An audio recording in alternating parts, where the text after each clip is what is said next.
আল্লাহর পয়গম্বর ডেকে বললেন, সাহাবীরা তোমরা শোনো, আমি যখন ওয়াজ করছিলাম, আমি যখন নসিহত করছিলাম, এমন সময় আমার চোখের সামনে ভেসে উঠেছে, আমি দেখতে পেলাম এই পৃথিবীর, এই দুনিয়ার জমিনের সবথেকে বড় বাহাদুর যুদ্ধবাজ ইসলাম বিদ্বেষী, যার নাম হলো আমর। এই আমর এই মুহূর্তে কাবা চত্বরে গিয়া কাবার গিলাফ ধরে আল্লাহর নামে, আমার রবের নামে শপথ করে বলছে, কাবার মালিককে বলছে, শোনো কাবার মালিক, আমি যতক্ষণ পর্যন্ত ইসলামের নবী মুহাম্মদ ইবনে আব্দুল্লাহর শরীর থেকে মাথা আলাদা না করব, ততক্ষণ পর্যন্ত এক ফোঁটা পানিও পান করব না। এই কথা বলে আমার শপথ করে ফেলেছে। আমার মন বলতেছে মক্কা থেকে মদিনার দিকে আসবে যেন আঘাত করবার জন্যে। আমি চোখের পানি ছেড়ে দিলাম। বিশ্ববিখ্যাত বাহাদুর হচ্ছে আমার, এর মোকাবেলা করার মতো শক্তি সামর্থ্য আমাদের কারো নাই। যদি চলে আসে আমাদেরকে জিন্দা রাখবে না, এই জন্যে চোখের পানি ছেড়ে দিয়েছি। সাহাবায়ে কেরাম নিশ্চুপ হয়ে গেলেন, কেউ কোনো কথা পর্যন্ত বলতে পারলেন না। আমর তো এমন একজন লোকের নাম, যেই লোকটা সন্ধ্যাবেলা 21 কেজি গোশত দিয়ে নাস্তা করে। কয় কেজি? সন্ধ্যাবেলা খায় 21 কেজি, আর সকালবেলা খায় 25 কেজি। কত কেজি হয়েছে? 46। কত কেজি? 46 কেজি খায়। যেই লোকটা প্রতিদিন 46 কেজি খেতে পারে, এই লোকটার সঙ্গে, বাহাদুরের সঙ্গে কেউ তো যুদ্ধ করে পারবে না। এরপরে আমর যেই অস্ত্র নিয়ে যুদ্ধ করে, যেই তরবারি দিয়ে যুদ্ধ করে, তরবারির ওজন 2.5 থেকে 5 মণ। 2.5 থেকে 5 মণ ওজনের তরবারি দিয়ে যুদ্ধ করে, প্রতিদিন 46 কেজি খায়। এর মোকাবেলা কেউ করতে পারবেন না। সাহাবায়ে কেরাম বসে আছেন, সবাই চিন্তা করলেন যে 46 কেজি খায়, এর সামনে গিয়েই তো লাভ নেই, হাতি গেলেই তো জিন্দেগি নিয়ে আসা যাবে না, কেউ দাঁড়ায় না। আমার বন্ধুগণ, হযরত ওসমান দাঁড়ালেন আর বললেন, ইয়া রাসূলুল্লাহ, জানি আমরা মোকাবেলা করে পারবো না, এর বিরুদ্ধে এই মুহূর্তে যদি আমরা দাঁড়িয়ে যাই, নির্ঘাত আমরা হেরে যাব, আঘাত করবে, আপনাকে শহীদ করবে। আমাদের অস্ত্র নাই, মোকাবেলা করতে পারবো না। নবীজি বললেন, তাহলে কি করতে পারবো, তুমি পরামর্শ দাও। হযরত উসমান এখনই পরামর্শ দিলেন, ওগো আল্লাহর পয়গম্বর, এক কাজ করতে পারি, আমরা বদদোয়া করতে পারি, আল্লাহর দরবারে দোয়া করতে পারি। সবাই মিলে আপনাকে নিয়ে দোয়া করব, আল্লাহ যেন আমরের 2টা হাতের মধ্যে প্যারালাইসিস বানাইয়া দেয়, জমান নষ্ট করে দেয়, পায়ের মধ্যে প্যারালাইসিস দেয়, অযথা দাঁড়াতে না পারে। এই কাজ তো আমরা করতে পারবো। নবীজি বললেন, চলো তাহলে দোয়া করি। বুখারীর রওয়ায়াত, আমার নবী এতটুকুন হাত উপর দিকে উঠালেন, বগল মোবারক পর্যন্ত দেখা যায়। এত উপরে হাত উঠাইয়া বলতে চাইলেন, আয় আল্লাহ তাআলা, তুমি আমরের 2টা হাতকে কি করো, প্যারালাইসিস বানাও। এ কথা বলেন নাই, শুধু বলছেন আল্লাহ আমরের 2টা হাতকে। এই কথা শুধু বলেছে, আল্লাহ পাক জিবরিল আমিনকে পাঠাইয়া দিয়েছেন, যারে জিবরাইল যা, বন্ধুর কাছে যা, আর আমরের নাম বলছে, প্যারালাইসিস বলার আগে আয়াত নাজিল কর, যা পৌঁছে যাও। জিবরিল আমিন হাজির হয়ে গেলেন, আমার নবীকে থামাইয়া দিলেন আর বলেন, ইয়া রাসূলুল্লাহ, দোয়া থামান, আল্লাহ নিষেধ করেছেন। আয়াত শুনেন, কি আয়াত? ইয়া আইয়ুহান নাবিয়্যু হাররিদিল মুমিনিনা আলাল কিতাল। আগো আল্লাহর পয়গম্বর, আয়াত শুনেন, আল্লাহ বলেছেন, এই 2 হাত আপনাকে শুধুমাত্র দোয়া করার জন্য আল্লাহ দেন নাই। এই 2 হাত দিয়ে দোয়া করবেন, বদদোয়া করবেন, এই জন্য আল্লাহ দেন নাই। আল্লাহ বুঝাতে চেয়েছেন, এই দুই হাতের আরো অনেক কাজ আছে। আপনার কাজ হলো এই মুহূর্তে দোয়া করলে কাজ হবে না। যে তরবারে নিয়ে আসতেছে এই মুহূর্তে আপনি সেই হাত দিয়ে তাকে বাধা দেওয়া লাগবে। শুধু দোয়ার মাধ্যমে দিন জিন্দা হবে না, মোকাবেলা করতে হবে। সুতরাং আপনি সারাদিন দোয়া করেন, আল্লাহ বলছেন কাজ হবে না, মোকাবেলা করেন। এই আয়াত নাজিল হয়ে যাওয়ার পরে আমরা দোয়া করে হাত কি করি? মুখে মাসে করি না। আল্লাহ রসুল দোয়া করা অবস্থায় হাত ছাইড়া দিলেন। সাহাবায়ে কেরাম চিন্তায় পড়ে গেলেন, এমন দোয়া তো জিন্দগিতে দেখলাম না। দোয়া তো করে মুখ মাসে করে, আজকে দেখে হাত ছাইড়া দিলেন। নবীজি দোয়া যে অর্ধেক বলছিলেন আল্লাহ আমরের হাতকে, ওখানেই দোয়া শেষ। সাহাবায়ে কেরাম বলছেন ইয়া রাসূলুল্লাহ এখন থেকে কি দোয়া করে হাত মুছবো নাকি ছাইড়া দিব? নবীজি বলছেন মুছার কথাও বলি নাই, ছাইড়া দেওয়ার কথাও বলি নাই, আল্লাহ তো দোয়া করতে নিষেধ করেছেন। আল্লাহ বলছেন এই হাত শুধু দোয়ার জন্য দেন নাই, এই হাত দিয়েছেন যেখানে যেখানে হারাম থাকবে ওখানে বাধা দিতে হবে। কোন ঠিক কিনা? আপনার গ্রামে সুদ খায়, সুদ খাওয়ার লোক নাই বলো? সুদ দেওয়ার মতো লোক আসেনি? এই লোক ঋণে সমাজে চলেন কেমন? যে সুদ খায় সুদ দেয়, ও তো মায়ের সাথে জিনার চাইতে বড় গুনাহ করে। কথা বলেন না কেন? যে লোকটা মায়ের সাথে জিনা করার চাইতে বড় গুনাহ করে, এমন লোকরে বানানো মসজিদের সভাপতি, এমন লোকরে বানানো মসজিদের সেক্রেটারি। কথা বলেন না কেন?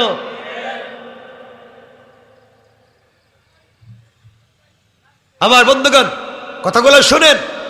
আল্লাহ রাসূল হাত নামায় দিলেন, কিন্তু হাত নামায় দিলে হবে কি?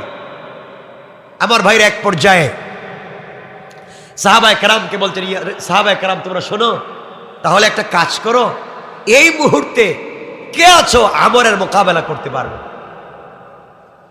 আমার বন্ধুগণ এক পর্যায়ে সকল সাহাবীরা চিন্তা করলেন 46 কেজি খায়, তরবারির ওজন 5 মণ, এর বিরুদ্ধে যুদ্ধ করে জিন্দেগি দেওয়ার দরকার নাই।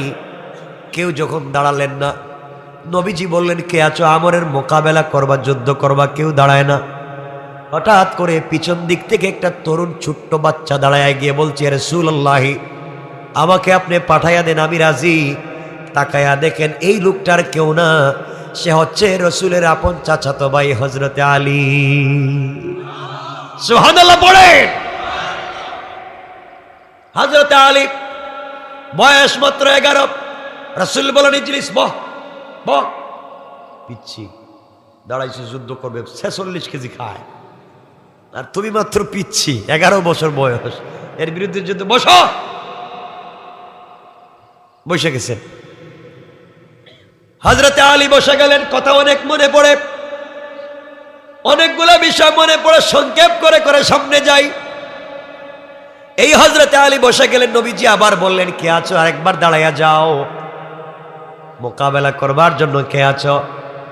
কেউ যখন দাঁড়ায় না, দীর্ঘক্ষণ পরে হযরতে আলী আবার দাঁড়ায়া বলেন ইয়া রাসূলুল্লাহ আমারে পাঠান।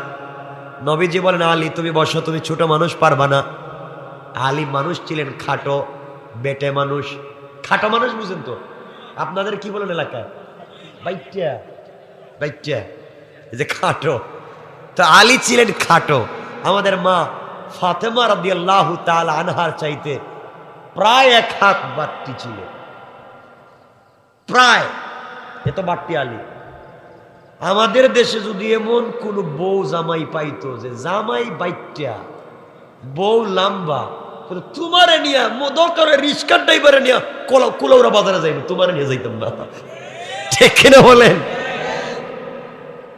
হযরতে আলীকে নিয়ে তো হযরতে ফাতেমা চললেন, ওখানে লম্বা ইতিহাস।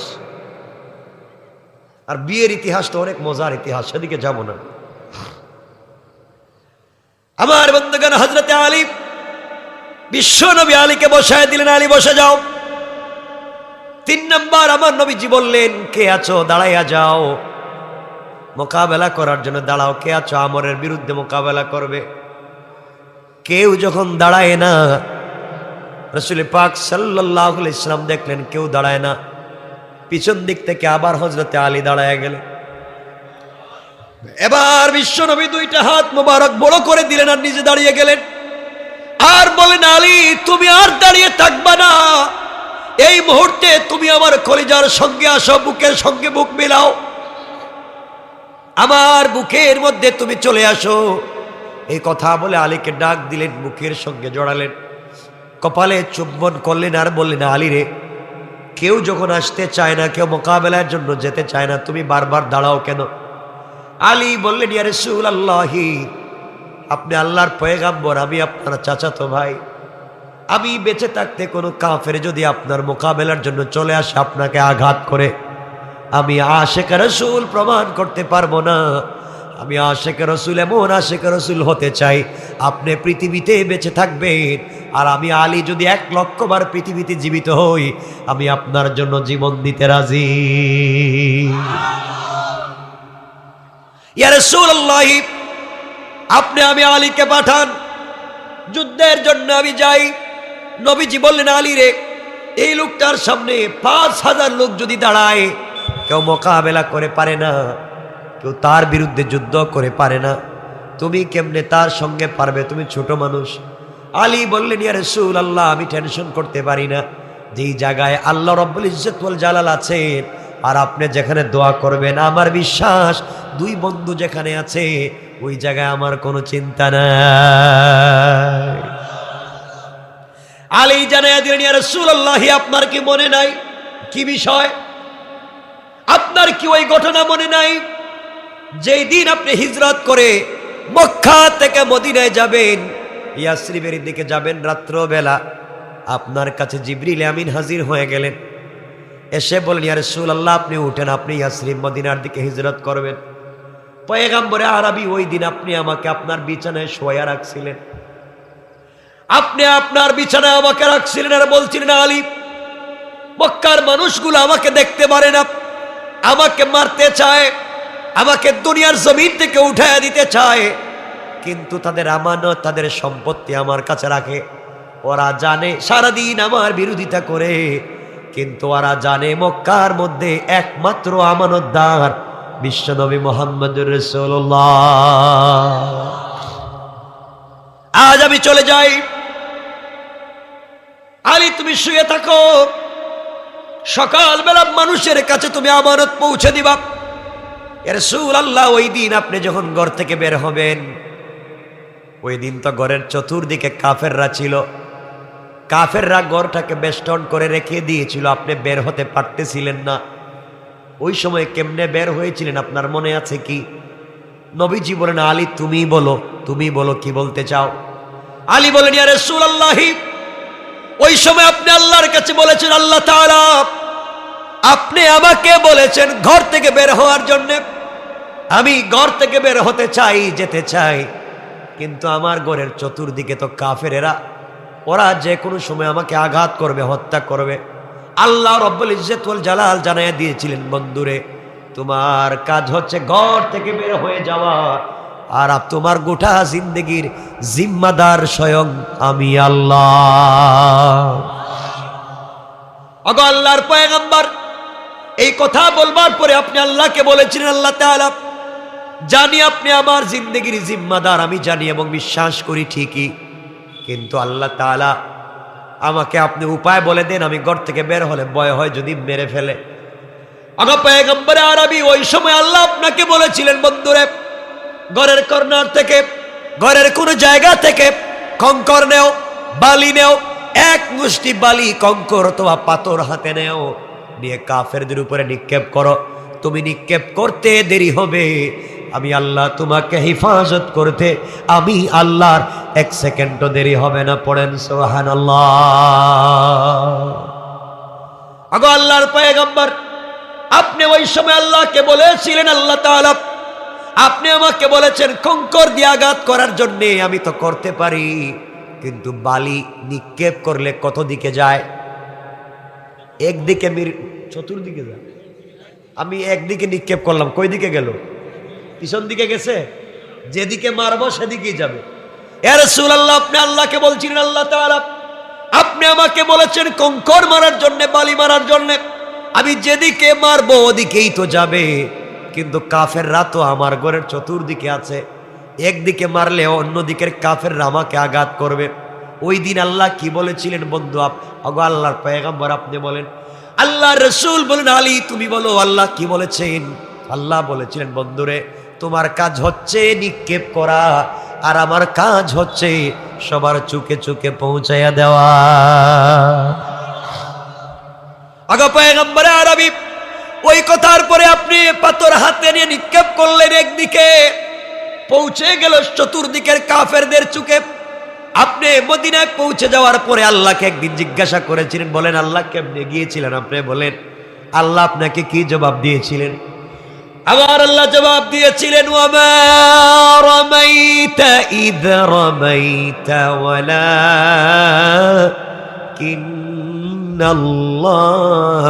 রামা।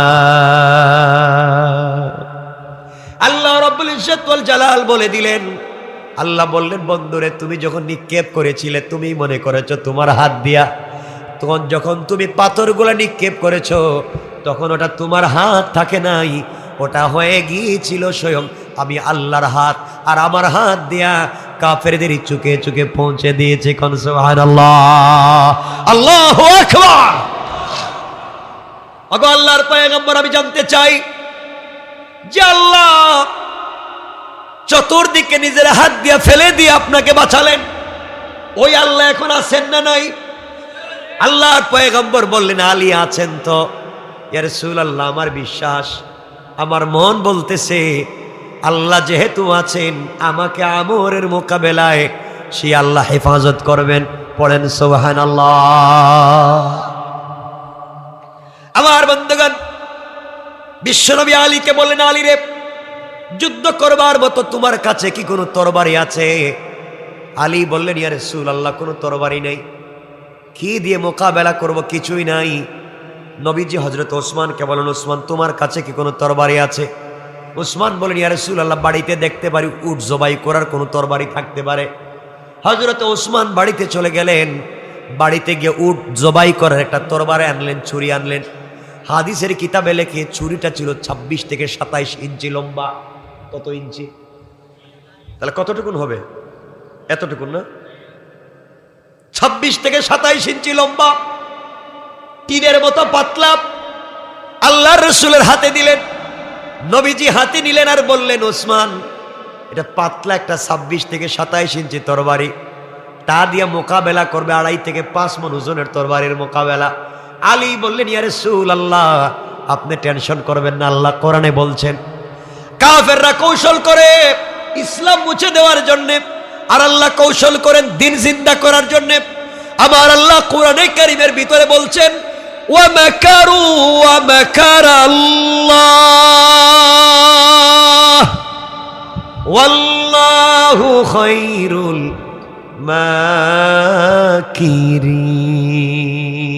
মাকিরিন।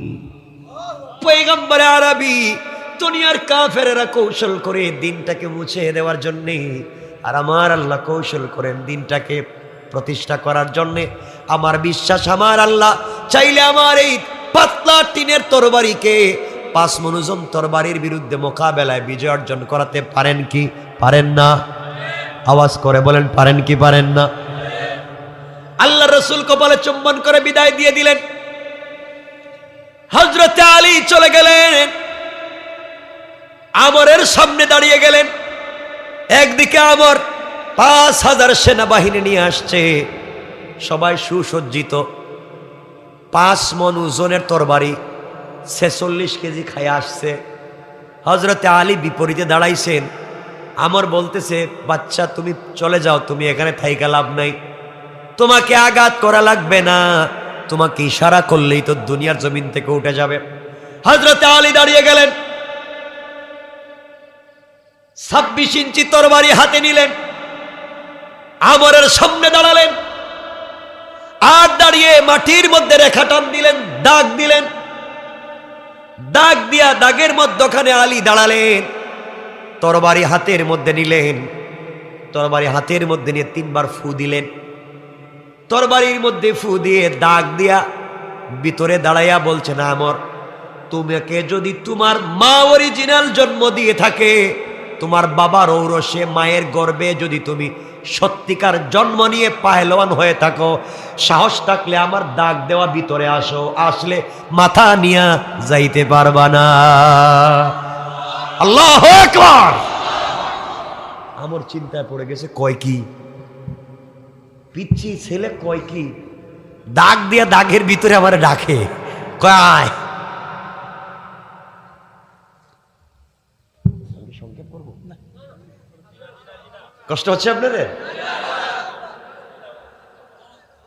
একটু হাত উঠে বলেন কার কার কষ্ট হচ্ছে দেখি। এত লোকের কষ্ট।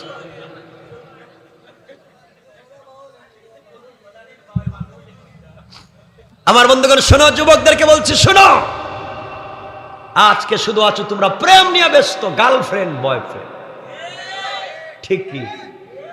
এগুলো ঠিক কি? এগুলো ভালো জিনিস? এই প্রেম বাদ দাও। যেই মেয়ের প্রেমে পড়েছো, ওই মেয়ের চামড়া হয়তো ডিজাইন করা, এক্সট্রা অর্ডিনারি করা, স্টাইলিস্ট, অনেক চমৎকার, বিউটিফুল তার গলার আওয়াজ, তা দেখে তুমি প্রেম করেছো। বুকা যুবক, তুমি জানো না আজকে রাত্রে যদি তোমার চাইতে সুন্দর টাকাওয়ালা আরেকটা আমেরিকা ব্রিটেনের ছেলে পায়, তোমাকে সকালবেলা আউট করে দেবে। মনেই রাখবে না, তুমি ভুল জায়গায় প্রেম করছো। না মিথ্যা বলছি? এগুলো ভুল না, কিন্তু রবও প্রেম করেন, এই কথা বলবো আমি সুযোগ মতো ইনশাআল্লাহ। রবও প্রেম করেন। আমার রব, আমার আল্লাহ বলছেন, গোলাম তুই একটা মেয়ের সাথে প্রেম করে রাত্রবেলা ঘুমাস না, সারা রাত্র টুনি আর টুনা শুধু কথা কয়, আসে সারা রাত, আসে জপতেছে, তসবি পড়তেছে, সারা রাত শেষ, প্রেম ভালোবাসা নিয়ে ব্যস্ত। ভাই তুমি জানো না তুমি যেই মেয়ের প্রেমে পড়েছো, আজকে যদি মেয়েটা মরে যায় 72 ঘন্টার ভিতরে মেয়ের চামড়ার থেকে বের হবে পোকা। বলেন না? বোন, তুমি যেই ছেলের টাকা পয়সা দেখে, এডুকেশন দেখে তুমি প্রেমে পড়েছো, তুমি জানো না, তুমি জানো না ওই ছেলে তোমাকে রাইকা হয়তো অন্যের সঙ্গে পরকীয়াও করতে পারে। কথা বলেন না কেন? পারে না? পারে। কিন্তু আল্লাহ বলেছেন, গোলাম তোমাদের সব প্রেম ভুয়া, তুমি মরো, কবরে যাও, কসম আল্লাহ পাকের জাতের তোমার কবরে কেউ যাইতে চাইবে না। না যাইতে চাইবে? বউ থ্যাংক ইউ, বহুত দিন ছিলাম, এখন আমি অন্য একজন খুঁজে দেখি পাইনি, সব ভুলে যাবে তোমাকে। রব বলেছেন, গোলাম আমি তোকে আমার হাত দিয়ে বানাইছি, দুনিয়ায় যা বানাইছি কোন ফায়া কোন, আসমানকে বলছি ফায়া কোন, আসমান হয়ে গেছে, জমিনকে বলছি কোন, ফায়া কোন হয়ে গেছে, লৌহ কলম আরশ কুরসি চন্দ্র সূর্য যা বানাইছি কোন, তো হয়ে গেছে। গোলাম তোকে এভাবে বানাই নাই, তোকে বানাইছি আমার হাত দিয়ে। সুবহানাল্লাহটা পড়েন না একটু জোরে?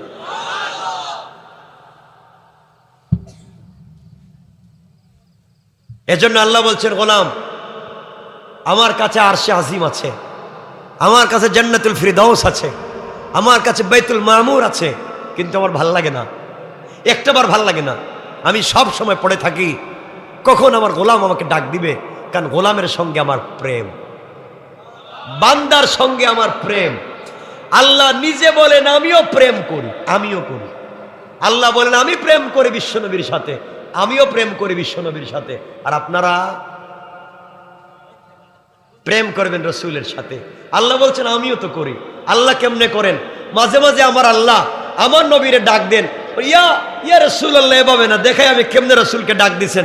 বলছেন, বন্ধু তুমি রাত্রে ঘুমাইতেছো বাসায় না, খাদিজারে নিয়ে কম্বলের নিচে ঘুমে আছো, আমি আল্লাহর একা একা আরশে আজিমে ভাল লাগে না, সব আছে, আসমান আছে, আরশে আজিম আছে, জান্নাত আছে, আমার ভাল লাগে না।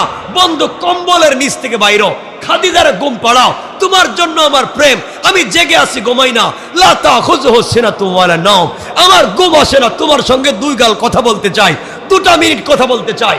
কম্বলের নিচ থেকে বের হও, ইয়া আইয়ুহাল মুদ্দাসসির ইয়া আইয়ুহাল মুজাম্মিল কুম ফাআনজির ওয়া রাব্বাকা ফাকাব্বির ওয়া সিয়াবাকা ফাতাহির। বন্ধু কম্বলের নিচ থেকে বের হও, চাদরের নিচ থেকে বের হও, ওযু করো আর দরজায় দাঁড়াও, আমি আল্লাহ আরশে আজিমে থাকি না, তোমার দরজায় হাজির হয়ে যায়। রব তো তার নাম, রব তার নাম। প্রেম করে ওখানে থাকে না, মিন হাবলিল ওয়ারিদ। আল্লাহ বলে আমি তোর গলার রগের চাইতে আরো কাছে হাজির হয়ে যায়। আপনি আমি ওখানে নাই, আপনি আমি ওদিকে নাই, আপনি আমি রবকে চিনি না। সুতরাং আসুন কথা বলবো, সংক্ষেপ করে করে কথা বলবো। আমার বন্ধুরা, সেই রব বলছেন দিনকে জিন্দা করার দায়িত্ব কার? সবাই বললেন না, আওয়াজ করে বলেন কার? আল্লাহ।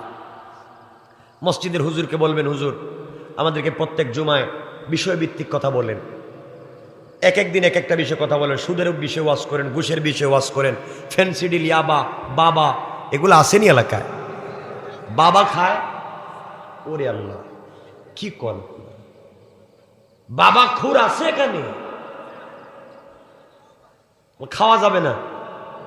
খাবেন? ইয়াবা খাবেন? ঘুমের ট্যাবলেট খাবেন? জিনা কর খান না তো, খায়েন না, এগুলো ভালো না, কিচ্ছু দরকার না। ঘুম আসে না, কোরআন শরীফ তিলাওয়াত করেন, দেখবেন ঘুম চলে আসবে। আমার বন্ধুগণ, হযরত আলী বলছেন, ইয়া রাসূলুল্লাহ আমার কেউ কিছু করতে পারবে না। ডাক দিছেন, ডাক দিয়ে কাফের ডাকতেছেন, এ কাফের এদিকে আয়।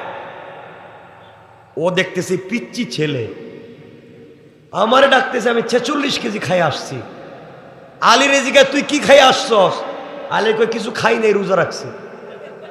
সুবহানাল্লাহ বলেন না। রোজা রাইকে পিচ্চি বাচ্চা আমার সাথে যুদ্ধ করতে আসছে।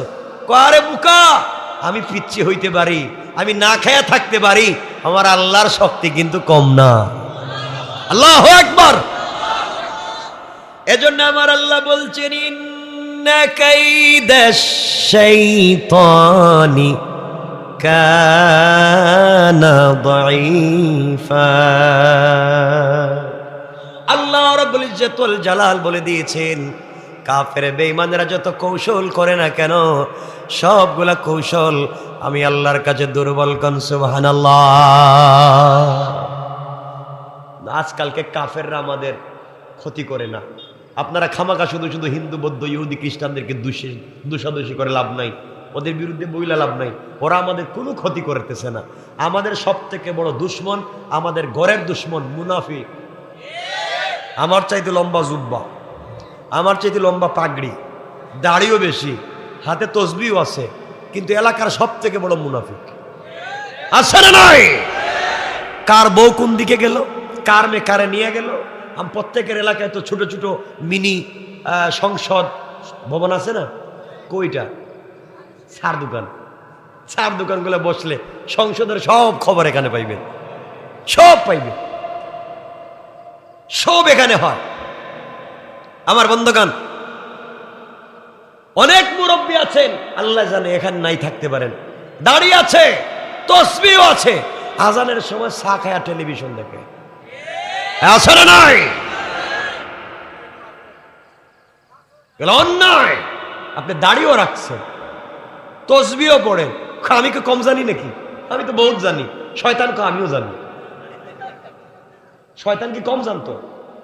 কথা বলেন না কেন? শয়তানের বয়স মনে হয় আমাদের চাইতে কম, আমাদের বাবা চাইতেও বেশি। বয়স বেশি থাকলে বুদ্ধি কম থাকবে না বেশি থাকবে? শয়তানের বুদ্ধি কম না, শয়তানের বুদ্ধিও বেশি ছিল, হায়াত বেশি। পৃথিবীতে এমন কোনো জায়গা নাই যেই জায়গায় শয়তান ইবাদত করে নাই, আল্লাহর পায়ে সেজদা করে নাই। সব করছে, কিন্তু নষ্ট হয়েছে কয় কারণে? কারণটা কি? অহংকার। সেজদা বাদ দেন, কারণটা কি? কি কারণ? অহংকার। মুতাকাব্বির, মুতাকাব্বির হে ছিল অহংকারী, এজন্য তার ধ্বংস হয়েছে। আমার বন্ধুগণ, এখন আমাদের এই জমানায় অহংকার আসেনি? নাই। আমার কথা রাগ করবেননি আপনারা?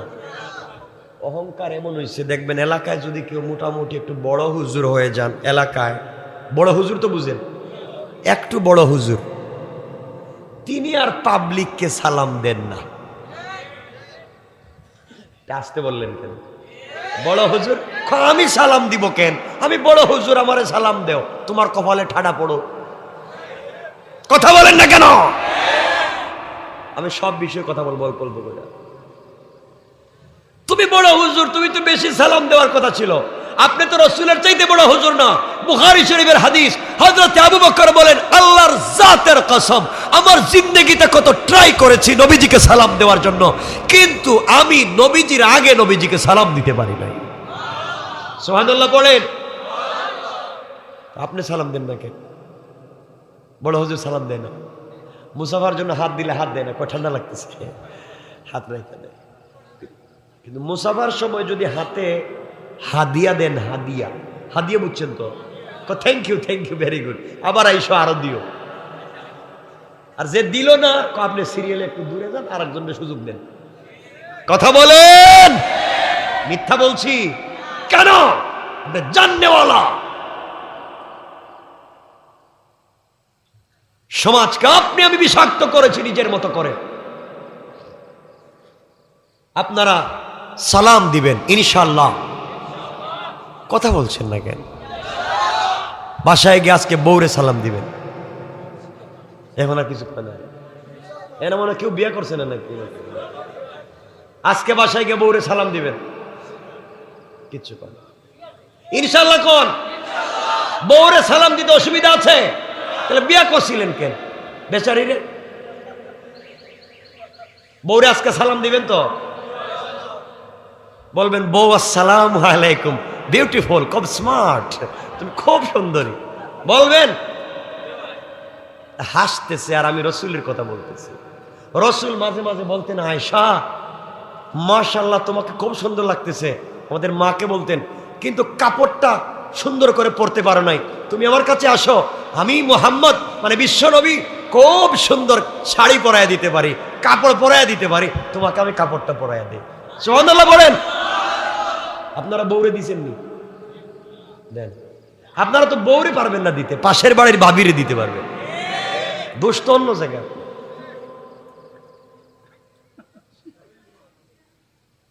বউরে সালাম দিবেন, কিচ্ছু কয় না। তোমরা বিয়া করছো যারা, জি কইলা সালাম দিবেন তো ইনশাআল্লাহ বলেন। একতরফা বউরে কি পাইছেন আপনারা? কাজের লোক পাইছেন, বুয়া পাইছেন। কাজ করো, গরু রাখো, ছাগল ধোয়াও, ঘর পরিষ্কার করো, বাচ্চা প্রোডাকশন দাও, বছরে বছরে একটা একটা সার্ভিস দাও বাচ্চা। কি পাইছেন আপনারা? বউ, বাচ্চা প্রোডাকশন দেওয়ার মেশিন। কি শুরু করছেন আপনারা সমাজে? মহিলাদেরকে সম্মান দিতে শিখেন। বউরে সালাম দিবেন ইনশাআল্লাহ বলেন। মাঝে মাঝে বউর টুটে লিপস্টিক লাগাই দিবেন, জি না কয়। খরচ বাড়াইতেছি, গার্লফ্রেন্ডের পিছনে বছরে 50,000 খরচ করো, আর বউরে দিতে পারো না। বউরে ঠিক লিপস্টিক দিবেন, দিবেন তো লাগাইয়া। মাঝে মাঝে নৌকে মেহেদি লাগাইয়া দিবেন, মেহেদি দিবেন, ডিজাইন করবেন, অর্নামেন্টস দিবেন, জুয়েলারি দিবেন, স্টাইলিস্ট করবেন।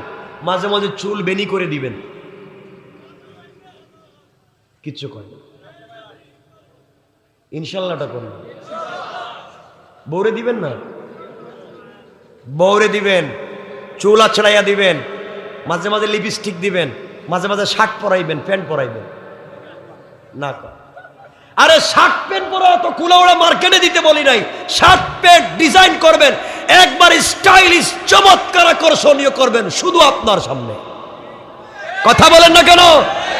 বউকে যদি চমৎকার করে নিজের সামনে উপস্থাপন করেন তো অন্য মেয়ের দিকে আর রাস্তায় বের হয়ে তাকাবেন না, ঠিক কিনা বলেন? বউরে দেখতে ভালো লাগে না তো এজন্য রাস্তা বাইরে অন্যর দিকে তাকান। নিজের স্ত্রীকে নিজের কাছে সুন্দর বানাবেন। কিন্তু আমাদের মা বোনরাও তো খারাপ, এরা দেখবেন যত দামি দামি ড্রেস আছে এগুলা মার্কেটে গেলে, বিয়ে শাদিতে গেলে এগুলা পরে, আর স্বামীর সামনে হই ছেঁড়া, ময়লা, পাকঘরের দুর্গন্ধ সব আইসা শুয়ে পড়ছে, ঠিক কিনা বলেন? এটাও ঠিক না কিন্তু। এজন্য সব ঠিক মতো চালাতে হবে, সমাজকে সুন্দর করতে হবে। এজন্য আল্লাহর ওয়াস্তে সালাম দিব, বউকেও সালাম দিব আজকের থেকে। স্ত্রীর রান্না করা তরকারি মাঝে মাঝে বলবেন যে মাশাআল্লাহ বউ তোমার হাতের রান্না অনেক চমৎকার, অনেক মজা লাগে, অনেক স্বাদ আছে। ইনশাআল্লাহটা বলেন। বউ রান্না করা তরকারির প্রশংসা করলে 10টা সোয়াব, 10টা। এগুলাতে নাই আপনারা। আল্লাহ আমাদেরকে হিদায়াত দান করুক। বেশি বেশি করবার তৌফিক দান করো। স্ত্রীদেরকে নিয়ে মাঝে মাঝে ঘুরতে যাইবেন একা একা। বউদেরকে সময় দিবেন। বিয়ে করে তো কামলা বানায় করে রাইখে দিচ্ছেন, এগুলো ইসলামের আদর্শ না।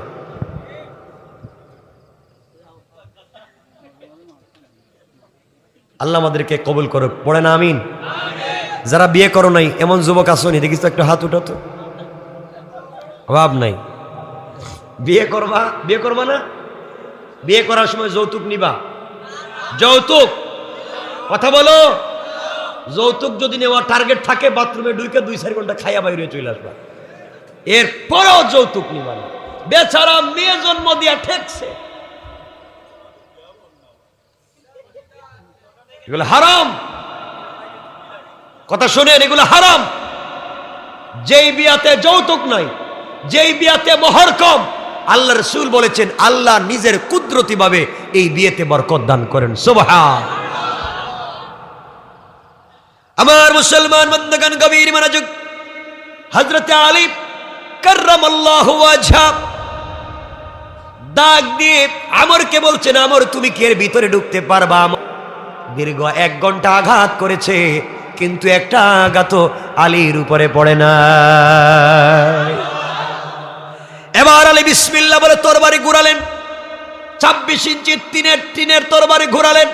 রোজাদার আলী 46 কেজি খায় আসছে, 5 মণ ওজনের তরবারি নিয়ে দাঁড়ায় আছে। সামনে আলী দাঁড়ায়া বিসমিল্লাহ বলে আল্লাহু আকবার বলে 26 ইঞ্চি তরবারি ঘুরাইয়া শুধুমাত্র আমরের মাথার কাছে আনছেন। আল্লাহর কসম করে আলী বলেন মাথার কাছে আনতে দেরি হয়েছে। হঠাৎ করে দেখি তার শরীর থেকে মাথা আলাদা হয়ে যেতে দেরি হয় না। আল্লাহ রাসূলের সামনে দাঁড়িয়ে গেলেন, কাঁদতেছেন। আল্লাহ রাসূলকে বলছেন, ইয়া রাসূলুল্লাহ, আমি আমরকে মারি নাই, শুধু তরবারি দাঁড় করিয়ে রেখেছি, তাকে মারি নাই। এরপরও তার শরীর থেকে মাথা আলাদা হয়ে গেল। আল্লাহ রাসূল ডাক দিয়ে বলেন, আলী রে, তুমি জানো না, তুমি যখন ওই আমরকে মারার জন্য হাত লম্বা করেছো, ওই সময় হাতটা তোমার ছিল না, হাত হয়ে গিয়েছে স্বয়ং আল্লাহর কুদরতের হাত। তুমি যখন আল্লাহর নাম নিয়ে জিহাদের ময়দানে সত্যের পক্ষে অসত্যের বিপক্ষে যখন দাঁড়িয়ে যাবে, তোমার হাত আর তোমার হাত থাকবে না, আল্লাহর হাত হয়ে যায়। আল্লাহ রাব্বুল ইজ্জতুল জালাল স্বয়ং চলে আসেন। এই কথা বলবার পরে আমার নবী বলছেন, আলী রে, তুমি যখন দাগ দিয়েছো, দাগের ভিতরে দাঁড়িয়েছো, বলো তো কি বলে দাগ দিলা? দাগ দেওয়ার কারণে কাফের তোমাকে দেখে নাই, এত আঘাত করলো, কেন তোমাকে দেখলো না? আল্লাহ রাসূলকে আলী বলছেন, ইয়া রাসূলুল্লাহ, এমন একটা আয়াত পড়েছি, আপনি বলে দিয়েছেন, আমি বলবো ওই আয়াতের কথা। যে আয়াত হযরতে আলী পড়লেন, যে আয়াত বিশ্ব নবী তেলাওয়াত করেছে, যে আয়াত পড়বার কারণে আপনি যদি ঘরের 10-12টা দরওয়াজা থাকে, রাত্রবেলা সবগুলা ঘরের দরওয়াজা খুলে দিয়া এক মুষ্টি বালি হাতের মধ্যে নিয়ে ওই আয়াত তিলাওয়াত করে ঘরের দরজার সামনে ছিটাইয়া দেন, গোটা দুনিয়ার সমস্ত ডাকাতেরা ঘুরবে, কিন্তু আপনার ঘরের দরজা কাছেও আসবে না। আমার বন্ধুগণ, ওই আয়াত পড়লেন হযরতে আলী। আমর তাকে দেখতে পাইল না। বিশ্ব নবী সাল্লাল্লাহু আলাইহি ওয়াসাল্লাম ওই আয়াত তেলাওয়াত করেছিলেন যেই দিন আবু লাহাবের স্ত্রী উম্মে জামিল আমার নবীকে আঘাত করবার জন্য পাথর হাতে নিয়ে মক্কার ঘরে ঘরে ঘুরতেছিল। আমার নবীকে খুঁজে কোথাও পায় নাই। হঠাৎ করে দেখে কাবা চত্বরে হাতিমে কাবার কাছে হযরতে আবু বকরের রানের উপরে মাথা রেখে আমার নবী আরাম ফরমাচ্ছে, আমার নবী শুয়ে আছেন। উম্মে জামিল দৌড়াতে দৌড়াতে বিশ্ব নবীর সামনের দিকে যায়, আমার নবীকে আঘাত করবে, 2 হাতে 2টা পাথর নিয়েছে, বিশ্ব নবীকে দুনিয়ার জমিন থেকে উঠায় দিবে। হযরতে আবু বকর দেখলেন উম্মে জামিল আসতেছে আমার নবীকে আঘাত করবার জন্য। আবু বকর ডেকে ডেকে বললেন, ইয়া রাসূলুল্লাহ, ইয়া হাবিবাল্লাহ, আল্লাহর পয়গম্বর, একজন মহিলা যদি আপনাকে আঘাত করে, এর চাইতে লজ্জার কিছু হতে পারে না, এর চাইতে অপমানের কিছু হতে পারে না, এর চাইতে লাঞ্ছনাকর কিছু হতে পারে না। আল্লাহর পয়গম্বর, আপনি যদি বলেন আমি প্রতিবাদ করব, আমি আঘাত করব, ওই মহিলাকে রাস্তায় আমি আটকায়া দিব। বিশ্বনবী বললেন, আবু বকর চিন্তার কোনো কারণ নাই, ওই মহিলা উম্মে জামিলকে আমার কাছে আসতে দেও, মহিলাটা যেন আসে, আমি আল্লাহর কোরআন থেকে তেলাওয়াত করব। আমার বিশ্বাস, কোরআন থেকে তেলাওয়াত করলে আমার স্বয়ং আল্লাহ আমাকে হেফাজত করবেন। কোন সুবহানাল্লাহ। উম্মে জামিল কাছাকাছি পৌঁছে গেল, বিশ্বনবী কোরআন থেকে তেলাওয়াত করতেছেন, আবু বকরের রানের উপরে মাথা রেখে আমার নবী শুয়ে আছেন। এমন সময়ে উম্মে জামিল দৌড়ায়া আবু বকরের সামনে দাঁড়ায়া, বিশ্বনবীর সামনে দাঁড়ায়া আবু বকরকে ডেকে বলছে, আবু বকর তোমার বন্ধু মুহাম্মদ ইবনে আব্দুল্লাহ কোথায়? আজকে সারাদিন তাকে খুঁজলাম, পাচ্ছি না, আমার হাতে দুটো পাথর নিয়ে ঘুরতেছি তাকে মারবার জন্যে। আবু বকর আশ্চর্য হয়ে গেলেন, কি বলতেছে ওই মহিলা? আমার সামনে নবীজি আমার রানের উপরে শুয়ে আছে, আমি নবীজিকে দেখতেছি, আমার কানে নবীজির কোরআন তেলাওয়াত শুনতেছি। ওই মহিলা বিশ্ব নবীর সামনে দাঁড়ায়া আমার নবীকে যখন দেখতে পায় না, আমার বলার দরকার নাই, তিনি বললেন, উম্মে জামিল তুমি যেহেতু খুঁজতে এসেছো, খুঁজে খুঁজে দেখো কোথায় আছে, আমি কি জানি। উম্মে জামিল খুঁজতে লাগলো, অথচ নবীজি সামনে হাজির, সামনে বসা, খুঁজে পাচ্ছে না, তেলাওয়াত করতেছেন, শুনতেছে না।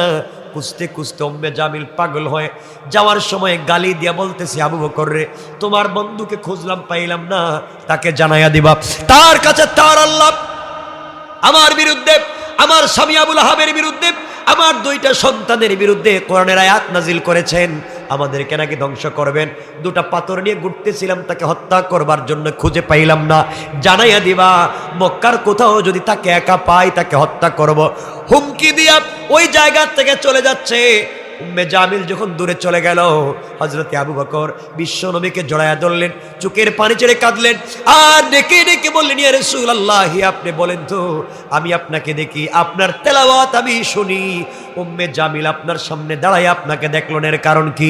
আল্লাহর পয়গম্বর বললেন, আবু বকর রে, আমি কোরআন থেকে ছোট্ট একটা আয়াত তেলাওয়াত করেছি, আল্লাহ বলেছেন ওই আয়াত যদি তেলাওয়াত কখনো কেউ করে আর তার বিরুদ্ধবাদী দুশমন যদি তার সামনে চলে আসে, ওই আয়াতের বরকতে আমার আল্লাহ তার আর কাফের আর আমার মধ্যখানে দুশমন বেঈমান আর মুসলমানের মধ্যখানে পার্টিশন সৃষ্টি করে দেবেন। কোন সুবহানাল্লাহ। আমার আল্লাহ কোরআনে কারীমের ভিতরে বলছেন, হিজাবাম মাসতুরা, কেউ যদি ওই আয়াত তিলাওয়াত করে ফেলে, কোন ডাকাতের কবলে পড়ে যায়, দুশ্মনের কবলে পড়ে যায়, দরজা খুলে রাত্রবেলা বালি ছিটাইয়া ঘুমিয়ে যায়, গোটা এলাকা ডাকাতি হয়ে গেলেও ওই আয়াত তেলাওয়াতের কারণে, ওই আয়াতের বরকতের কারণে ওই ঘরে আর ডাকাত ঢুকবে না। আবু বকর ডেকে বললেন, ইয়া রাসূলুল্লাহ, ওই আয়াতটা কি আপনি আমাকে জানায়া দেন, আমিও তেলাওয়াত করব। আমার নবী বললেন, আবু বকর, ওই আয়াত আর কোনো আয়াত না, ওই আয়াত হলো আয়াতুল কুরসি। আল্লাহু আকবার। আমরা এভাবে আমল করতে পারি, পারি কি পারি না? কথা বলেন, পারি কি পারি না? ইনশাআল্লাহ বলেন, সবাই বলেন ইনশাআল্লাহ। এজন্য কি করা লাগবে?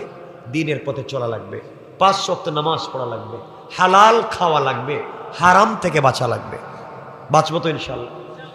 আজকে এলাকায় দেখবেন এর জমি আরেকজন দখল করতেছে, ওর জমি আরেকজন রেজিস্ট্রি করে নিছে, এগুলো আসেনি। দেখবেন রাস্তা বন্ধ করে দিয়েছে, গরিব মানুষ, রাস্তা বন্ধ।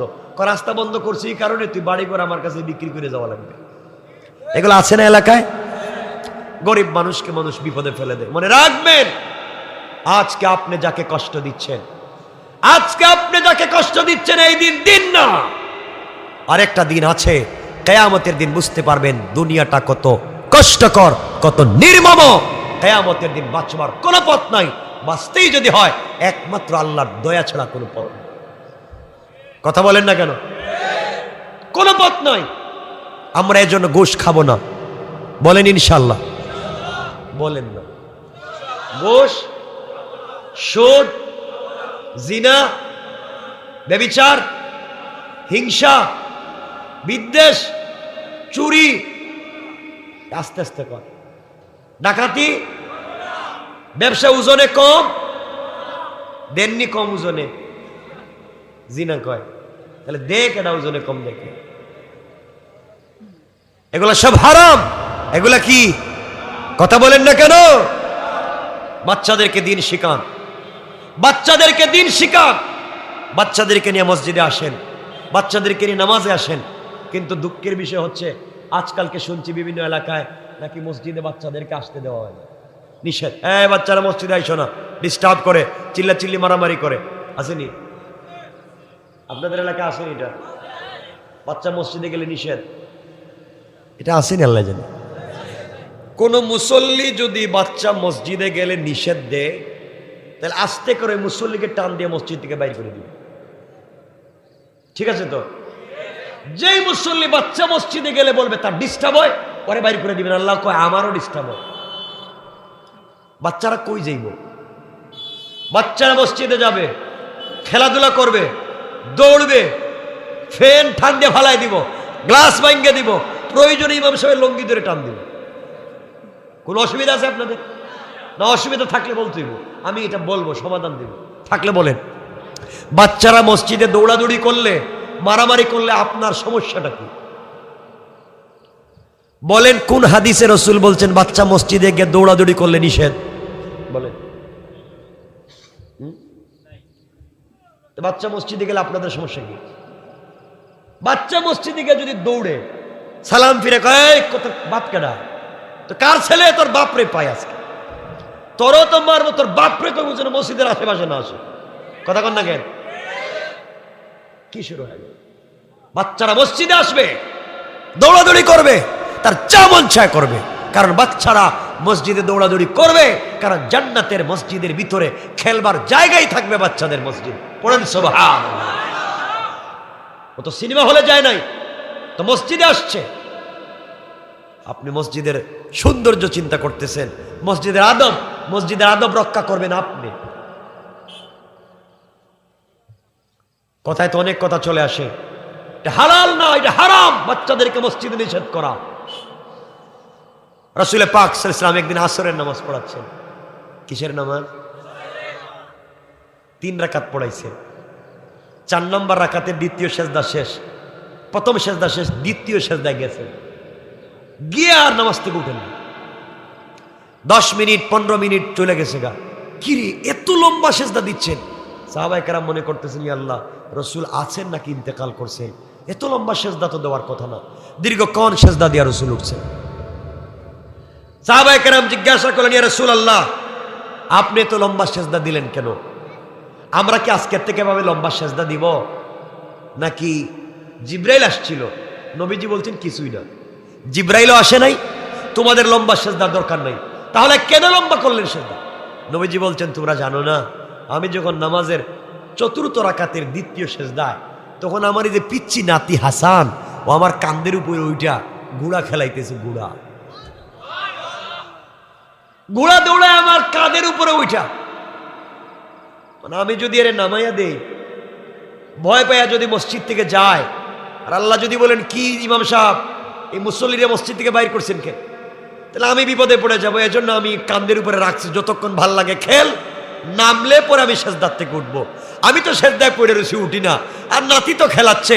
এমন সময় জিবরিল আমিন আমাকে এসে বলেন ইয়া রাসূলুল্লাহ, আপনি নামাজ পড়তেছেন, হাসান আপনার কাঁধের উপরে খেলতেছে, আর আল্লাহ আরশে আজিমে বৈশা বৈশা মুস্কি মুস্কি হাসতেছেন। সুবহানাল্লাহ। এটা হচ্ছে রাসূলের নামাজ। আপনি কি রাসূলের চাইতে বড় পীর হয়ে গেছে? কেমন ছিল রাসূলের জিন্দেগিটা, আর কেমন বানায় ফেলাইছি আমরা আজকে মসজিদকে। এজন্য আল্লাহকে ওয়াস্তে নবীজির মতো হওয়া লাগবে ইনশাআল্লাহ। বলেন সবাই, বললেন না ইনশাআল্লাহ? যারা নবীজির কাছাকাছি থাকতেন, রাসূলের পাশাপাশি থাকতেন, তাদের জিন্দগিটাই চেঞ্জ হয়ে গিয়েছে, লাইফটাই চেঞ্জ হয়ে গিয়েছে। আজকে আমরা রাসূলকে ঠিক মতো চিনতে পারলাম না, রাসূলের আদর্শটা নিতে পারলাম না, নবীজি কেমন ছিলেন জানতে পারলাম না, রাসূলের চরিত্র কেমন ছিল জানতে পারলাম না। আজকে নিজের মন গড়া জিন্দগি যেভাবে মন চায় সেভাবে চলতেছি, আর নিজেকে মুসলমান দাবি করতেছি। এজন্য আল্লাহকে ওয়াস্তে আজকের থেকে আমরা 5 ওয়াক্ত নামাজ পড়বো। বলো না ভাই, বলো বলো। হালাল খাবো, হারাম খাবো না, ইনশাল্লাহ বলো। আমরা সবার হক আদায় করব, সন্তানের হক আদায় করবেন, স্ত্রীর হক আদায় করবেন, মা বাবার হক আদায় করবেন। আজকালকে তো সন্তান মাকে মা ডাকে না, বাপকে বাপ ডাকে না, বাপকে বলে বুড়া। কথা বলেন নাকি? বাপরে বলে কি? বাপরে বলে বুড়া, তুমি কিছু বুঝবে না। আর শ্বশুর বাড়ি গিয়া শ্বশুরে কয় আব্বা, আপনি আঙ্গুর খাইবেন না আপেল খাইবেন। কথা বলেন না কেন? কত খারাপ হয়েছি আমরা। এই জন্য নামে মুসলমান দিয়ে কাজ হবে না। কিয়ামতের দিন কাউকে পাবেন না, বাঁচবার কোনো পথ নাই। একটা নেকির জন্য যদি কিয়ামতের দিন আটকা পড়েন, জাহান্নাম ছাড়া বাঁচবার কোনো পথ না।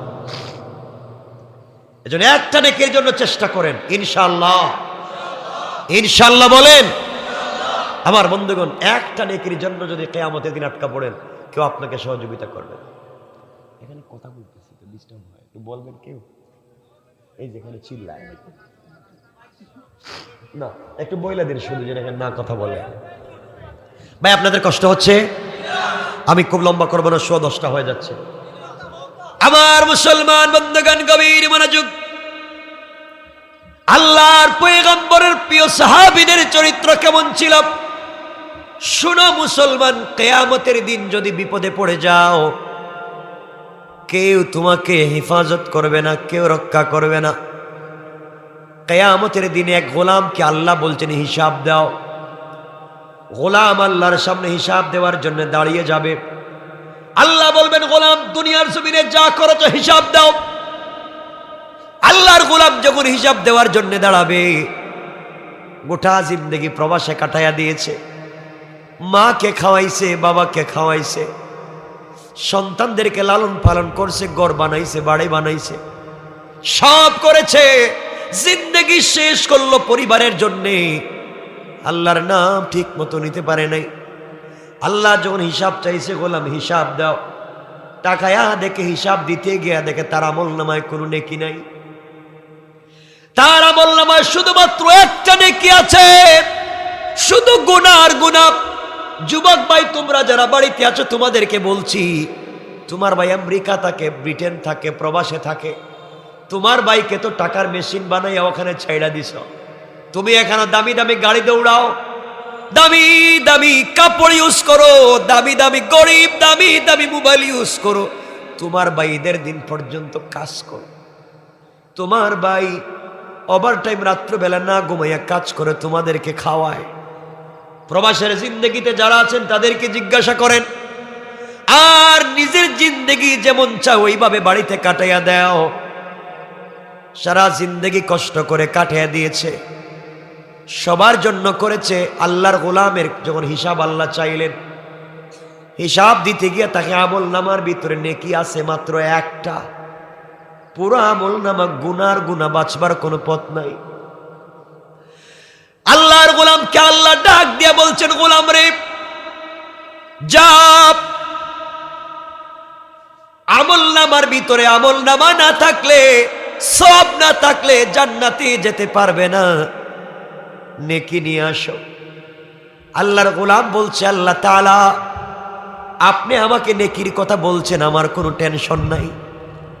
আমার মা আছে, বাবা আছে, আমার 4টা ভাই ছিল দুনিয়ায়, আমার 5টা সন্তান ছিল দুনিয়ায়। ভাইগুলারে মানুষ বানাইছি, সন্তানগুলাকে মানুষের মতো মানুষ বানাইছি। বিদেশ থেকে স্ত্রীর জন্য অর্নামেন্টস, জুয়েলারি দিয়েছি, মা বাবার জন্য সব করেছি। সব করতে গিয়ে আল্লাহ তাআলা তোমার ইবাদত করতে পারি নাই। আজ আমার মা বাবা কিয়ামতের মাঠে কোথায় আছে? আমার সন্তান কোথায় আছে? আমার ভাই বোন কোথায় আছে? ওদের জন্য গোটা জিন্দেগি কাটাইছি। আজকে আমার বিশ্বাস ওরা আজকে আমাকে ফেলে দিবে না, ওরা হয়তো আমাকে সহযোগিতা করবে। আল্লাহ বললেন, গোলাম যা খুঁজে খুঁজে বাইর কর, তোর মা বাপ কোথায়? হঠাৎ করে যুবক তাকায়া দেখে তার বাবা তার সামনে দিয়ে চলে যায়। ডাক দিয়া বলছে, আব্বা জান, আপনি কি আমাকে চিনলেন? আমি আপনার টাকার মেশিন, আপনার সন্তান। দুনিয়ার জমিনে আপনাকে খাওয়ানোর জন্য গোটা জিন্দেগি প্রবাসে কাটায় দিয়েছি, মানুষের বাড়িতে কাজ করে করে সারা জিন্দেগি কাটায় দিয়েছি। আব্বা জান, নেকির জন্য আটকা পড়েছি, আমাকে কিছু নেকি দিয়ে সহযোগিতা করো। বাবা ডাক দিয়া বলতেছে সন্তানকে, কে রে বাপ, তোমাকে চিনলাম না। দুনিয়ার জমিনে আমি বিয়েই করি নাই, তুমি সন্তান আসলা কোত্থেকে? বাপ তোমাকে অস্বীকার করবে, সন্তান আফসোস করে বলবে আব্বাজান কিয়ামতের দিনে তুমি আমাকে চিনলা না, আজকের দিনে তুমি আমাকে ভুলে গিয়েছো। দৌড়াইয়া সামনের দিকে যাবে, সামনের দিকে যাওয়ার পরে দেখবে মাকে দেখা যায়। মায়ের কাছে গিয়ে বলবে আম্মাজান একটা নেকি আমার লাগবে, কিছু নেকির জন্য জাহান্নামে যাই, তুমি আমাকে কিছু সহযোগিতা করো, নেকি দিয়ে সাহায্য করো, গোটা জিন্দেগি তোমার জন্য কাটাইয়া দিলাম। মা বলবে বাবারে দুনিয়ার জমিনে আমার কোনো সন্তান ছিল না, আমি সন্তান পেটে নেইনি। এইভাবে সবাই অস্বীকার করবে, সন্তানকে বাবা অস্বীকার করবে, বাবাকে সন্তান অস্বীকার করবে, মা সন্তানকে অস্বীকার করবে। এই যুবকটা দৌড়ায়া দৌড়ে সামনের দিকে যাবে, গিয়ে দেখবে নিজের স্ত্রী চলে যায়, ডাক দিয়া বলবে স্ত্রীরে তোমার জন্য লাইফ কাটাইয়া দিয়েছি, অর্নামেন্টস আর জুয়েলারি সব তোমার জন্য করেছি, জীবনে যা করেছি সব তোমার জন্য, আজকের দিনে আমাকে কিছু নেকি দিয়ে সহযোগিতা করো। স্ত্রী ডাক দিয়া বলবে যুবককে তুমি আমাকে স্বামী পরিচয় দিচ্ছ, আমি দুনিয়ার জমিনে কোনো ছেলেকে বিয়ে করি নাই, তুমি স্বামী আসলা কোত্থেকে? এইভাবে স্ত্রী অস্বীকার করবে। লম্বা কথা সংক্ষেপ করে বলি, সন্তানের কাছে যাবে, সন্তান বলবে আমাদের বাবাকে চিনি না, তোমার চেহারার মতো আমাদের বাবার চেহারা ছিল না। এই লোকটা দৌড়াতে থাকবে, আহারে যাদের জন্য হায়াতে জিন্দেগি কাটাইয়া দিলাম, যাদের জন্য ঠিকমতো নামাজ পড়ার টাইম পাইলাম না, যাদেরকে খাওয়ানোর জন্য ওভার টাইম কাজ করেছি, আজ আমার সন্তান আমাকে চিনতে পারে নাই, আমার মা বাবা আমাকে পরিচয় দেয় নাই, আমার স্ত্রী আমাকে পরিচয় দেয় নাই। আল্লাহ কোরআনে বলছেন ইয়াউমা ইয়াফিরুল মারউ মিন আখিহি ওয়া উম্মিহি ওয়া আবিহি ওয়া সাহিবাতিহি ওয়া বানি। কেউ কাউকে চিনবে না, কেউ কাউকে পরিচয় দিবে না। আল্লাহর গোলাম কাঁদতে কাঁদতে পরিশান হয়ে আল্লাহ কি ডাক দিয়া বলবে আল্লাহ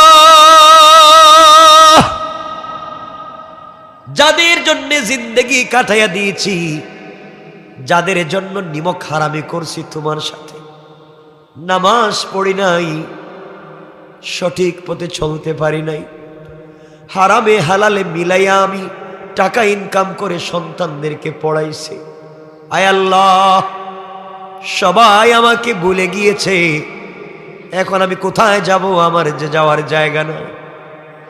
আল্লাহর গোলাম কাঁদতে কাঁদতে বসে গিয়েছে কিয়ামতের মাঠে, আর আল্লাহকে ডাক দিয়ে বলছে আল্লাহ সবাই যদি ভুলে যায়, তুমি তোমার বান্দাকে ভুলে যাওয়ার কথা না, আমি এখন কোথায় যাব? আমার যে কেউ নাই। কাঁদতেছে, বসে বসে কাঁদতেছে। আরেকজন গোলামকে আল্লাহ হিসাবের জন্য ডাক দিয়েছেন, আসো। হিসাব দিয়েছে, হিসাব আমল নামা হাজিরি করে মিজানে উঠাইয়া দেখা যায় সমান সমান, সওয়াব যতটুকুন গুনাহ ততটুকুন, আমল নামা সমান সমান হয়ে গিয়েছে। আল্লাহ বলছেন গোলাম গুনাহ করেছ যতটুকুন, নেকিও করেছ ততটুকুন, আমল নামা সমান সমান হয়ে গিয়েছে। জান্নাতে যদি যেতে চাও কমপক্ষে একটা নেকি লাগবে, একটা সওয়াব লাগবে। একটা নেকি যদি তোমার আমল নামায় দেওয়া যায়, তোমার নেকির পাল্লা ভারী হয়ে যাবে, তুমি জান্নাতে চলে যাইবা। খুঁজে দেখো তো কিয়ামতের মাঠে কেউ কি তোমাকে একটা আমল দেয়? আল্লাহর গোলাম বলবে আল্লাহ তাআলা এই দুনিয়ায় আমার অনেক ছিল, একটা আমল নামা দেওয়ার মতো লোক কি নাই? অনেক আছে, অনেক দিবে, অনেক আছে। গোলাম যখন একটা আমল নামা খুঁজবার জন্য বের হবে, আগের যুবককে যেইভাবে তার সন্তান, মা বাবা, স্ত্রী, পুত্র সবাই জবাব দিয়েছে, আল্লাহর গোলামটাকেও সেই অভাবেই জবাব দিয়েছে। আল্লাহর গোলাম ঘুরতে ঘুরতে সবার কাছে যায়, বন্ধুদের কাছে যায়, বন্ধুদেরকে ডাক দিয়া বলছে বন্ধুরে তোমাদের আড্ডায় থেকে জিন্দেগি নষ্ট করেছি, একটা নেকি দিয়ে আজকের দিনে আমাকে সহযোগিতা করো। কেউ যখন দিতে চায় না, একটা নেকি কেউ যখন দিতে চাইবে না, কেউ দিবে না, আল্লাহর গোলাম কাঁদবে আর বলবে আল্লাহ তাআলা কোথায় যাব, কি করব? একটা নেকি লাগবে, কেউ তো দিল না। আমার বন্ধুগণ, আল্লাহর গোলাম রাস্তা দিয়ে দৌড়ায় আর আল্লাহকে বলতেছে, আল্লাহ তাআলা একটা নেকি চাইলাম, কেউ দিল না। আর ওই বান্দার আছে মাত্র একটা নেকি, আর তার শুধু গুনাহ আর গুনাহ। রাস্তায় এসে ওই গোলামের সঙ্গে তার দেখা। আল্লাহর ওই গোলাম ডাক দিয়ে বলছে, বাইরে তুমি এখানে বসে বসে কি চিন্তা করো আর কান্না করো কেন? ওই গোলাম বলতেছে, ভাই আমার আমল নামার ভিতরে গুনাহ ছাড়া কোনো সওয়াব নাই, শুধু গুনাহ আর গুনাহ। একটা মাত্র নেকি আছে, আত্মীয় স্বজন বন্ধু বান্ধব অনেকের কাছে গিয়েছি, কেউ আমাকে দিল না, এই জন্যে এখানে বসে বসে কাঁদতেছি। একটা নেকি ওঠা নিয়ে তো আমি জান্নাতে যেতে পারবো না, তুমি কেন হাঁটো? আল্লাহর ওই গোলাম বলছে, বাইরে আমার আমল নামার মধ্যে নেকি লাগবে মাত্র একটা, আমার তো সওয়াব আর গুনাহ সমান সমান। আল্লাহ বলছেন, একটা যদি নেকি হয়ে যায় আমার নেকির পাল্লা ভারী হয়ে যাবে, জান্নাত দিবেন। একটা নেকির জন্য ঘুরেছি, কেউ আমাকে নেকি দেয় নাই। আল্লাহর ওই গোলাম বলছে, ভাই তোমার নেকি লাগবে একটা, আর আমার কাছে আছে মাত্র একটা। ওই একটা নেকি দিয়ে যেহেতু আমি জান্নাতে যেতে পারবো না, আমার পুরো আমল নামায় গুনাহ আর গুনাহ, জান্নাতে যাওয়ার সুযোগ নাই। সুতরাং তোমার একটা নেকি হলেই যদি জান্নাতে যাওয়া যায়, আমি তো জাহান্নামে থেকে গেলাম, তুমি আমার একটা নেকি নিয়ে যাও, আমার বিশ্বাস এর বিনিময়ে তুমি জান্নাতে চলে যাবে। কান সুবহানাল্লাহ। আমি দেরি করবো না, মানুষের মনে কষ্ট হচ্ছে, বুঝতেছি না। 10:30 হয়েছে, আর কতক্ষণ চালাবো? 2 ঘন্টা হয়েছে না? 3 ঘন্টা? তাইলে আজকে রাত্রেই থাকুক, সারা রাত। কি বুঝাতে চাই শোনেন আমার বন্ধুগণ, গভীর মনোযোগ। আল্লাহর পয়গম্বর ডাক দিয়ে বলছে, বাইরে তোমার নেকি লাগবে মাত্র একটা, আমার আছে মাত্র একটা।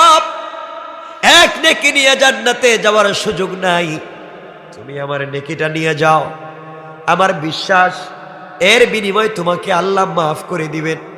আল্লাহর গোলাম নেকি নিয়ে দৌড়ে আল্লাহর সামনে হাজির। আল্লাহ তাআলা নেকি নিয়ে আসছি, আপনি আমার জান্নাত দেন। আল্লাহ বললেন, গোলাম রে নেকি নিয়ে আসছো, তোমাকে জান্নাত দেব, আগে জানতে চাই তোমাকে নেকিটা দিছে কে? 10:40 পর্যন্ত কে দিয়েছে বলো? তোমার মা কয় না, বাবা না, স্ত্রী না, সন্তান না, বন্ধু বান্ধব না, কেউ দেয় নাই, কেউ দিল না। তোমার দিল কে? আল্লাহ তাআলা। রাস্তার মধ্যে কিয়ামতের মাঠে এক গোলাম কাঁদতেছে, তার নেকি আছে একটা আর গুনাহ আমার লাগবে একটা, ও আমাকে দিয়ে দিয়েছে, বলছে আমি যেন জান্নাতে যাই। আল্লাহ ডাক দিয়া বলছেন, আমার নাম হলো আজিজুল গফফার, আমার চাইতে বড় আর গফফার কেউ নাই, আমার চাইতে দাতা পৃথিবীতে কেউ নাই। কিয়ামতের মাঠে একটা নেকি দিয়ে সাহায্য করে কে এত বড় দাতা সাজতে চায়? এই যুবকটাকে আমার কাছে নিয়ে তুমি হাজির হও। আল্লাহর গোলাম দৌড়াইয়া ওই যুবকের কাছে গিয়ে বলছে, বাইরে আল্লাহ তোকে বলছেন যাওয়ার জন্য। গোলাম এবার সিজদায় পড়ে কান্না করে ডাক দিয়া বলছে, আল্লাহ আগে তো আমার আমল নামায় একটা নেকি ছিল, এখন তো তাও নাই। আয় আল্লাহ তাআলা, তুমি আমাকে ডাক দিয়েছো, আমার তো বাঁচবার কোনো পথ নাই, আমার আমল নামা শুধু কালো আর কালো। একটা ছিল, একজনকে দিয়েছি, আমাকে কেন ডাকাও? চোখ বন্ধ করলে সামনেই তো জাহান্নামের আগুন দেখতেছি, পলসেরাতের ব্রিজে গেলেই তো পড়ে যাব। আমি এত বড় গুনাহগার, কাউকে খুঁজে পাচ্ছি না। আল্লাহর সামনে দাঁড়িয়ে যাবেন, আল্লাহ বলবেন, গোলাম রে জাহান্নামে যাওয়া লাগবে, কিন্তু দুনিয়ার জমিনে ওয়াজ নসিহত শুনেছি তোমার নাকি অনেক বড় দয়া আছে, তোমার দয়া নাকি বিশাল, তোমার দয়ার সাগর নাকি বিশাল। আয় আল্লাহ তাআলা, আমার আমল নামা নাই, আমার আমল নামায় নেকি নাই, কিন্তু আমার দিলের ভিতরে তোমাকে বসায়া রাখছি। আল্লাহ, তোমার দয়া ছাড়া আমার আর কোনো পথ নাই। আল্লাহ ডাক দিয়া বললেন, বান্দারে, কিয়ামতের ময়দানে তুমি একজন গুনাহগার গোলামকে একটা নেকি দিয়া যেই মানবতা দেখিয়ে দিয়েছো, আমি আল্লাহর কুদরতের কলিজা ঠান্ডা হয়ে গেছে গোলাম। কিয়ামতের মাঠে তোমার বাপ তোমাকে ভুলে গিয়েছে, তোমার মা তোমাকে ভুলে গিয়েছে, সন্তান ভুলে গিয়েছে, সবাই তোমাকে ভুলে গিয়েছে, কেউ মনে রাখে নাই। আমি আল্লাহ আমার হাতে তৈরি করা তুমি গোলামকে ভুলে যাই নাই। এই মুহূর্তে তোমার এই কাজের উপরে খুশি হয়ে আমি আল্লাহ তোমার গোটা জিন্দেগির গুনাহগুলাকে মাফ করে এই পুরাতন আমল নামা ফেলে দিয়া জান্নাতি বলে ফয়সালা করে দিলাম। রব তো তার নাম, আমি সেই রবের পরিচয় দিয়ে কথা শুরু করেছিলাম। রব তো তার নাম। রব চায় তার বান্দাকে কোনোভাবে মাফ করে দিতে, রব চায় তার বান্দাকে কোনোভাবে সহযোগিতা করতে।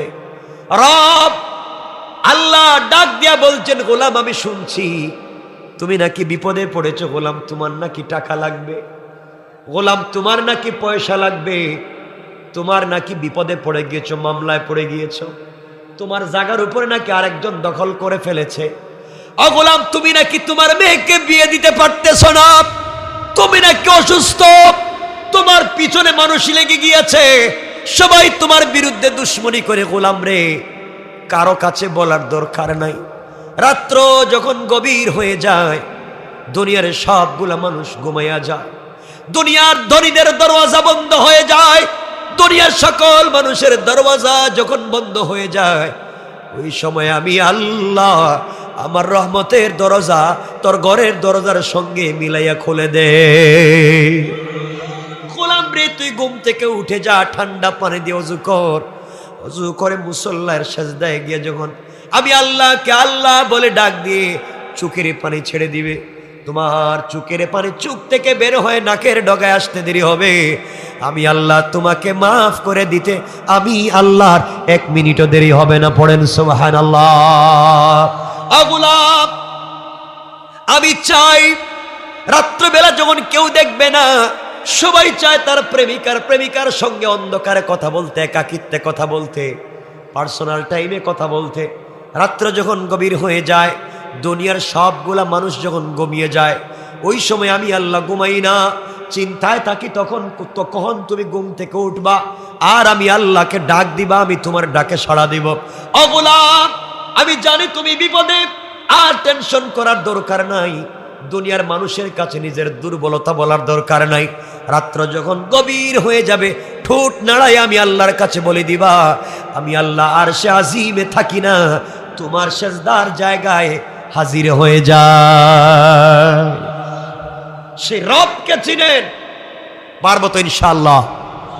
বলেন ইনশাআল্লাহ। সেই রবকে আমাদের চিনতে হবে। এই রব বলছেন, দুনিয়ার জমিনে যারা আমি আল্লাহর গোলাম দাবি করবে, আমি আল্লাহর গোলামের 4টা গুণ থাকবে, ওরাই আমার গোলাম হবে, আর কাউকে আমি গোলাম মনে করি না। সুতরাং আলোচনার শেষে এসে বুঝাতে চাই, যে গোলামের কথা আল্লাহ শুনবেন, এই গোলামের কোয়ালিটি কয়টা? আল্লাহ রাব্বুল ইজ্জত ওয়াল জালাল কোরআনে কারীমের 19 নম্বর পারা 25 নম্বর সূরা আল ফুরকানের 63 নম্বর আয়াত থেকে এই 4 কোয়ালিটি, 4 গুণ বলে দিয়েছেন, বান্দার গুণ।